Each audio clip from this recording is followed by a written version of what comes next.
Okay, so today I want to talk a little bit more about Leaves of Grass. I know I talked about it a few days ago, but we're going to go into more detail. We're going to go into what inspired Walt Whitman and the kind of synthesizing beliefs that he kind of put into his work. And if you haven't read Leaves of Grass, I really, really urge you to. It's some of the finest poetry you'll ever read. It's a little difficult in a sense that it's kind of all over the place, but that's the intention of it. And really the central point, I don't even know if you could call this a central point, is that we're all somewhat leaves of grass. We're all somewhat part of the collective. We're all somewhat playing our part in a much larger game, and that whatever essence humanity has, we all have it, and whatever greatness humanity has, we all have it. And Walt Whitman kind of describes every aspect of humanity, every aspect of nature, every aspect of his own personhood and his own individuality and his own beliefs in order to kind of come to some sort of synthesis of human experience. And it's really, really well done. There's parts of this book where I'm like, all right, I get it. And there's parts of this book where I'm like, this is one of the best quotes I've ever stumbled across. And there's so many little tidbits in here that it would be, I mean, we would be here all day if I explained absolutely everything I enjoyed about this and absolutely everything that this book taught me. But what you really get from this is that Walt Whitman is truly unique in his sense and truly a great poet and somebody to be studied. But I would like to talk a little bit about his influences because I think that's really important to get an understanding about him, and you can certainly understand him if you've read these other people. So the first one we're going to start out with is Henry David Thoreau by Walden by Henry David Thoreau. I'm going to keep that in there just so you guys know I'm dumb. But this is really one of the central works of transcendentalism, which is what I think Walt Whitman is oftentimes considered. Definitely, if he's not considered a transcendentalist, he's heavily influenced by them. So it's not a shot in the dark to say that this book has some sort of influence. And even if it doesn't, even if you didn't personally read it, the same beliefs are there. And what Walden is it's Henry David Thoreau going out to live in the woods and understanding that he found more of life through this experience. Understand that when he broke his life down to the bare minimum of things, that he was able to experience life at a deeper level of existence. And what really is the deciding factor in this, what really is what convinced Thoreau that simplicity is beauty, it's that he was able to appreciate the little things. He was able to understand things. He was able to, in some way, come to a cathartic experience.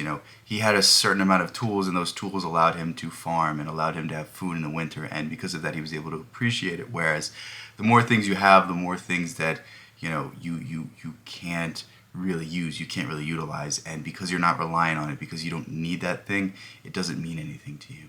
And it's this sort of idea that happiness comes from our ability to express gratitude. There's a million things right now in my life that I could point to and I could say, I hate this about my life. I hate this about my life. This isn't going right. This isn't going right. But it's not as important for me to do that than it is for me to, in some way, find the good things. In some way, find the positives, like the support structure I have, the roof over my head, the food I have, the car I have to get to and from, the car that's reliable, like, my health, my mental faculties, like there's a million things that I can point to that I have that other people don't have, that people would literally die to have my existence. And how dare I kind of take the negative aspect of it? How dare I be sad when somebody would kill to be in my position? And that's really the realization that Thoreau came to, and that's really the realization that I think returning to a more natural way of life. And I'm not even saying natural in the sense of like go out and live among the trees. I'm saying natural in the sense of break your life down to the bare minimum. Stop worrying about things that don't really affect you. Stop being consumed by worldly pursuits. Stop being consumed by I must have this, I must have that. Don't become a consumer. Become somebody that is existing, is living. And so much of Leaves of Grass is about existence. So much of Leaves of Grass is about pure life and not getting too high, not getting too low, understanding the juxtaposition, understanding that with everything bad, there's something good that's going to come out of it, and with everything good, there's something bad that's going to come out of it. And this is something you see Walt Whitman reiterate throughout all of the poem, and this is something that really reverberates throughout all of the transcendentalist teaching. So I thought it was important to include Walden as an influence. Next thing we have is the Gita. You can clearly see that Walt Whitman read the Gita and the Upanishads, I think that's how you say it. That one I haven't read myself personally, so I'm not gonna talk too much about what I picked up from that book because I haven't read it myself. But what you get from the Gita is the oneness of things. What you get from the Gita is the cycle of things, and this is somewhat embodying all of Walt Whitman in terms of he sees the world as a cycle. He sees the world as a game, as you're taking your part in one grand sort of cycle of things, and right now it's your turn. And it's very reminiscent of Emerson's Oversoul, or just Eastern mysticism, if you know where Emerson got these ideas from. And it's really cool to read stuff like this. The last thing that heavily influenced Walt Whitman is Ralph Waldo Emerson. This is just a collection of Emerson's essays along with a lot of his journal entries. I really need to go read his journal entries. I haven't gone into them myself, but I've certainly read a lot of his essays, probably most of them at this point. And the one essay that really inspired Walt Whitman to write this is a essay called Poet. And really what Emerson calls for is most of Emerson's writing is breaking away from civilization. I'm not talking about like Ayn Rand kind of breakaway civilization. I'm talking about breaking away from the necessity to be like everybody else, claiming your individuality, and individuals claiming their individuality to push humanity forward. Because that's what Emerson saw as the next stage of humanity. That's what Emerson saw as the next step in our evolution of consciousness or evolution of beings. And that if we could break away from the past, if we could become our own people, then we could get away from the sins of the past. Take what you can learn, take the good things, but don't be bound to them. And that's something that is really, really evident in Walt Whitman. That's something really, really evident in perhaps the most famous quote from this poem, which is, "Do I contradict myself? Very well then, I contradict myself. I am large and I contain multitudes." And I think this speaks perfectly to the entire essence of Walt Whitman is trying to say, is that he's a human being. He makes mistakes, and it's because he makes mistakes that makes humanity beautiful. If you did everything right at every moment, would there be any meaning to what you did? No, but it's the fact that you can be wrong. It's the fact that you can be evil. It's the fact that you can do something to harm somebody else, and you don't do that make our lives worthy, that make our lives beautiful. I keep talking about this idea of original sin, but it's just so important to understand is that original sin is not a bad thing. Most people have this negative aspect and this negative kind of idea about original sin, but original sin is what gives life meaning. If you lived forever, there'd be no essence to do anything. There'd be no reason. There's no purpose. There's no nothing. You could do it in 1,000 years. You could do it in 2,000 years. But it's because that we die. It's because of our mortality that gives us all the meaning we need to carry forward. It's Kierkegaard's idea of anxiety. It's Kierkegaard's idea that without death there's no life, and it's this sort of eternal struggle of man that we all kind of come to grips with. But in Walt Whitman's world, death is a good thing. Death is the beginning of something new. And there's this I can't remember if it's Seneca or if it's Plato or Socrates, but basically, why do we fear death? We don't know what death is. It could be the most beautiful thing ever. We could come out on the other side and, life is amazing and we're handed everything we could ever ask for. And yet we're afraid of it. Yet so many people live their lives in fear of these sort of eternal struggles that each and every human being deal with. And it's just the manner in which we approach these things is the manner in which we live. And it's really essential to kind of go through that. But back to the point I was making is that Emerson wrote this essay called Poet, and it was basically speaking to America's need for a new sort of poet, a man or a woman, because I'm sure that he also inspired Emily Dickinson with this.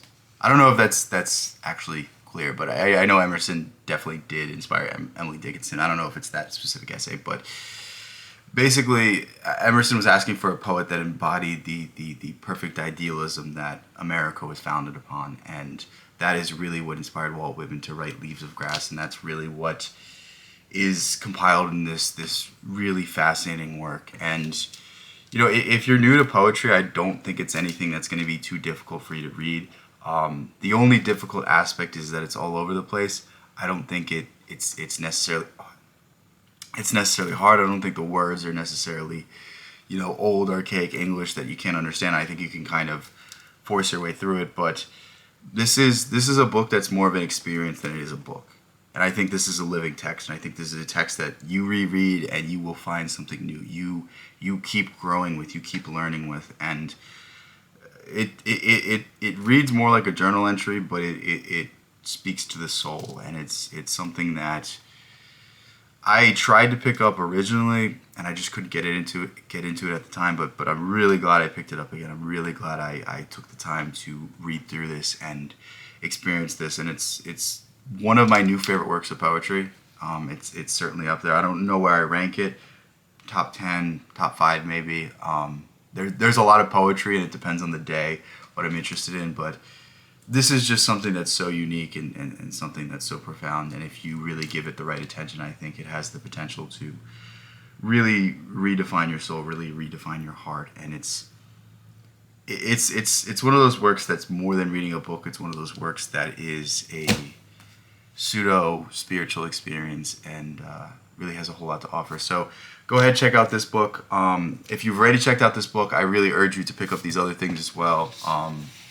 To this day, Walden's one of my favorite books.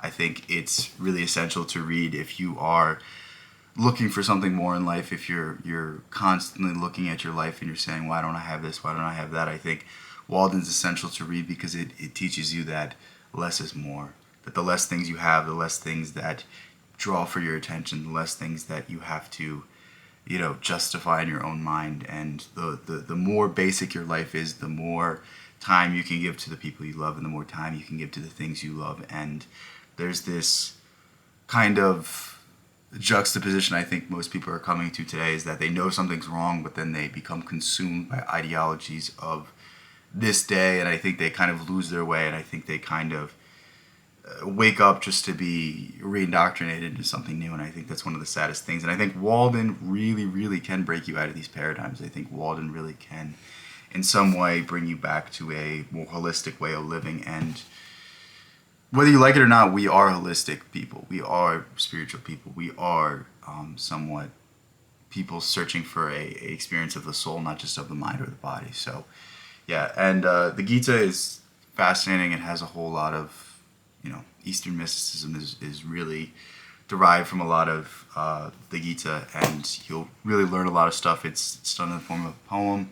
It's done in the form of a story. It's I don't know if it's considered an epic poem, but in my mind, it really reminds me of that sort of thing. But it's more on the spiritual side, and it's really tremendous. It's something you can get through in probably a day or so. And I think it was Gandhi said, what he would do on a daily basis is he would read the Gita and meditate on what he was reading, and that was really one of the strongest daily practices he did. So the last thing, Ralph Waldo Emerson, this is just, you can get whatever collection you want. This is just, I think his poems, his essays, and his journal entries, and probably a little bit of history as well. But yeah, just, you can even look up all of Emerson's essays. They're all free online because he lived and died so long ago. So yeah, feel free to pick these things up. We just talked about a great piece of American poetry, and we don't really think of America as having great poets. Perhaps there's Emily Dickinson and Walt Whitman, and there's probably a few more that I'm not familiar with. But yeah, it's tremendous work. And if you enjoyed this, stick around on the channel. If you didn't, I'm sorry I let you down. I don't know what to tell you, but at the very least, hopefully I inspired you to pick up Walt Whitman or any of these other books. But love you guys so much. Thank you guys so much. Peace out. I'll catch you in the next one.